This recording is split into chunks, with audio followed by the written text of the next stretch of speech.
안녕하세요. 국화소리카페 강창학입니다. 오늘은 국화 청소 강좌 19번째 시간입니다. 소국분재 하수약 중에서 수양버들 모양 작품을 오늘 만들어 보려고 합니다. 먼저 디자인을 알아보겠습니다. 이때까지 우리는 노송형 작품을 만들었습니다. 석부작, 목부작이라고 해서 노송 모양을 이런 디자인을 했었는데, 오늘은 디자인을 바꾸어서 버드나무 모양을 만들어 보겠습니다. 보통 우리 주위에서 볼 수 있는 보통 버드나무는 줄기가 위로 자라오르면서 사방으로 가지가 분지됩니다. 그러나 오늘 우리가 하려는 버드나무는 수양버들입니다. 수양버들은 줄기가 아래로 곱게 내리며 분지하지 않습니다. 수양버들은 처녀들의 길게 길러내린 머릿결과 같이 곱게 아래로 분지 없이 내립니다. 이 모양을 우리가 국화로서 따라 하려고 하는 것입니다. 모종부터 말씀드리겠습니다. 국화 줄기가 1m 정도 길게 들이우기 위해서는 장간종 현의 국화를 선택했습니다. 1m 정도의 높은 지주가 필요하기 때문에 중국쑥을 선택해서 지지로 사용합니다. 이 작품은 연수 2년생의 실습 작품입니다. 솜씨는 아직 서툴지만 중국쑥 1m 높이에서 장간종 현해국화 천녀의 무를 접목한 작품입니다. 접목부터 말씀드리겠습니다. 4월 중순경에 접목을 하는데, 이때가 제일 수액이 많이 오르내리기 때문에 접목에 적합한 시기입니다. 중국쑥 1m 높이에서 그 몸통을 싹둑 자르고 장간종 현해국화를 접목했습니다. 이 몸통을 자르고 접목하는 것을 할접이라고 하는데, 이렇게 하는 것이 작품의 위에 접목한 국화로서의 작품의 활력이 제일 좋습니다. 그래서 큰 작품을 만들 때는 반드시 할접을 하고 있습니다.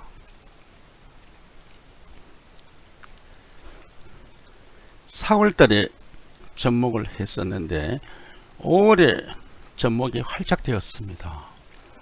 6월 초순에 보니까 중국쑥 1m 높이에서 국화가 여러 가지가 분지되어서 자라고 있습니다.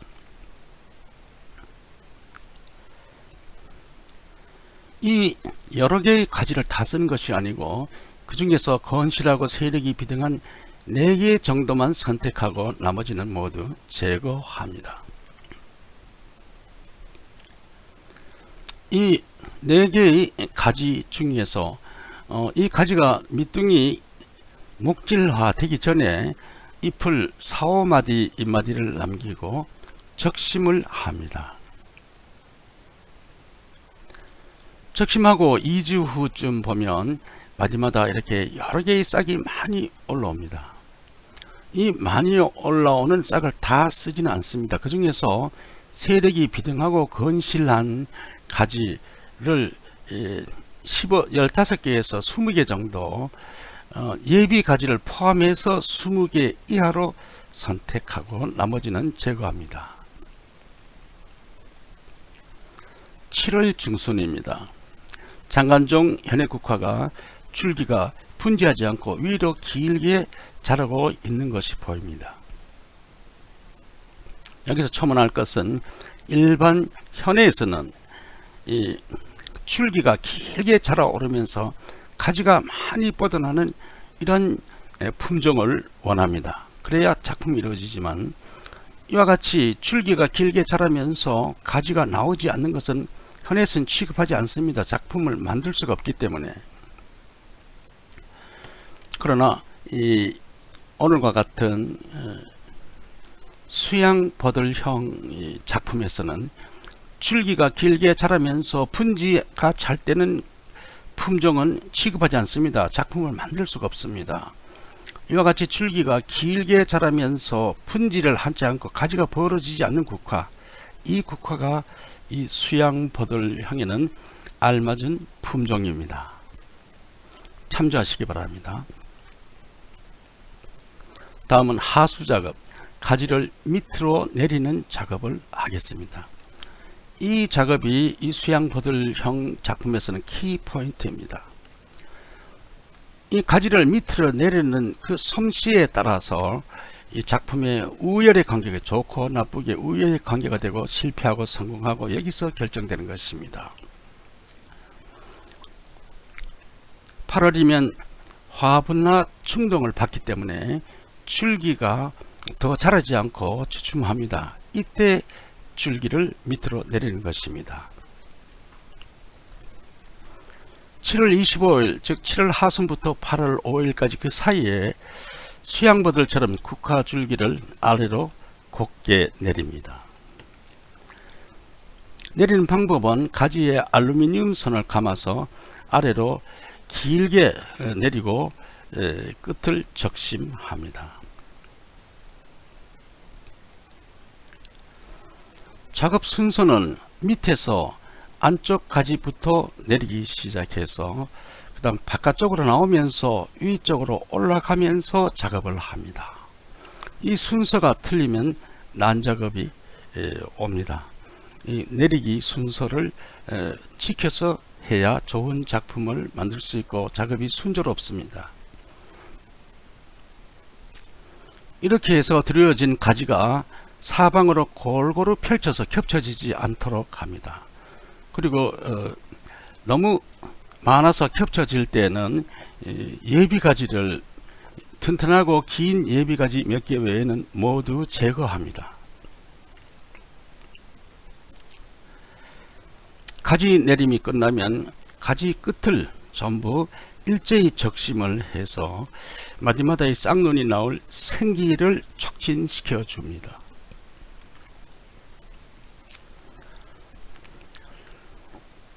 가지가 아래로 내려오고 윗부분 이거 거꾸로 오니까 윗부분이 포기로 봐서는 밑둥이죠. 과경감 부분이 잎도 별로 없고 목질화되어서 앙상하게 보기가 싫습니다. 이 부분을 처리해야 됩니다. 우선 밑둥이에서 잔가지들을 길러서 수관 형식으로 기릅니다. 보통 분재수 기를 때 수관 형식을 만들죠. 수관 형식으로 길러서 이 과경강 부분을 은폐시킵니다.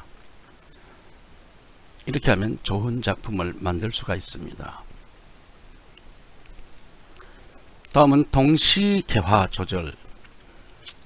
이것도 중요한 문제이죠. 마지막 적심이라고도 합니다. 작품마다 이 방법이 조금씩 다릅니다.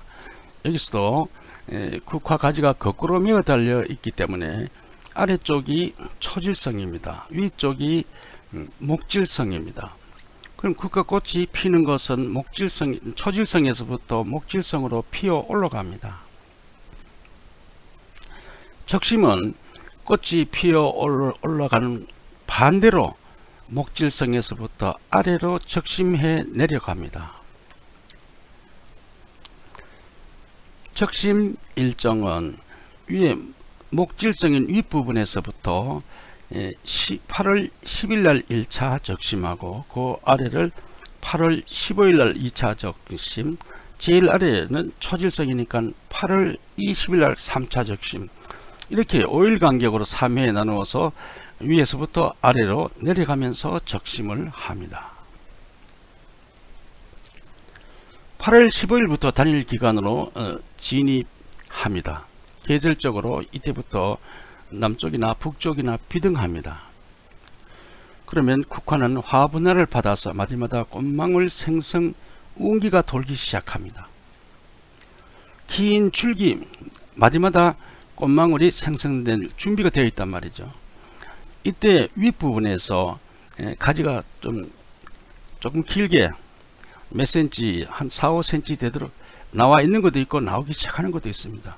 이것을 적심할 때 바짝 잘라버리면 윗부분은 꽃이 없어집니다. 그래서 이 부분에 나온 겹가지들을 적심할 때는 잎마디가 2개, 3개 잎마디를 남겨두고 적심을 합니다. 그래야 그 마디에서 꽃눈이 오게 되는 것입니다. 이것을 이렇게 하면 꽃이 필 때 동시에, 거의 동시에 아래 위에 활짝 핍니다. 이것을 우리는 동시개화 조절이라고도 하고 일명 마지막 적심이라고도 합니다. 그 다음에는 철사감기입니다. 예, 초보생들은 이 철사감기에서 많이 실패합니다. 아래의 작품은 연수 2년차생의 1m 높이의 실습 작품입니다. 여기는 알루미늄 철사를 너무 잘 감으려고 세세히 하다가 아랫부분에 잎과 쌍눈을 많이 다쳤습니다.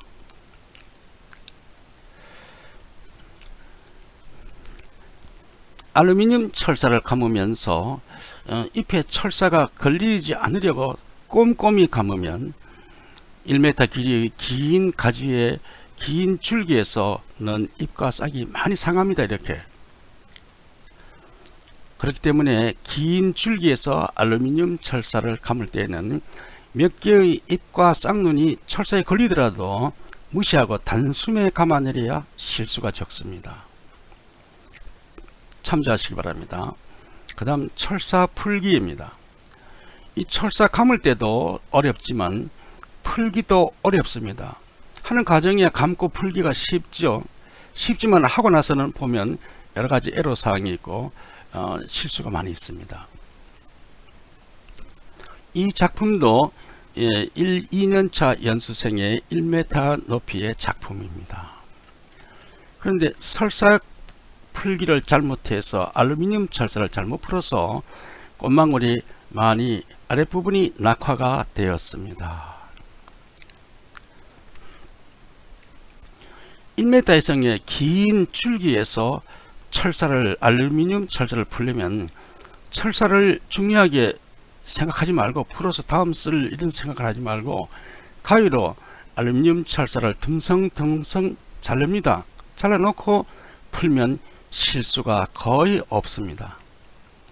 참조하시고 연습해 보시기 바랍니다. 오늘의 강의는 여기까지입니다. 지금까지 국화소리 카페 강창학이었습니다.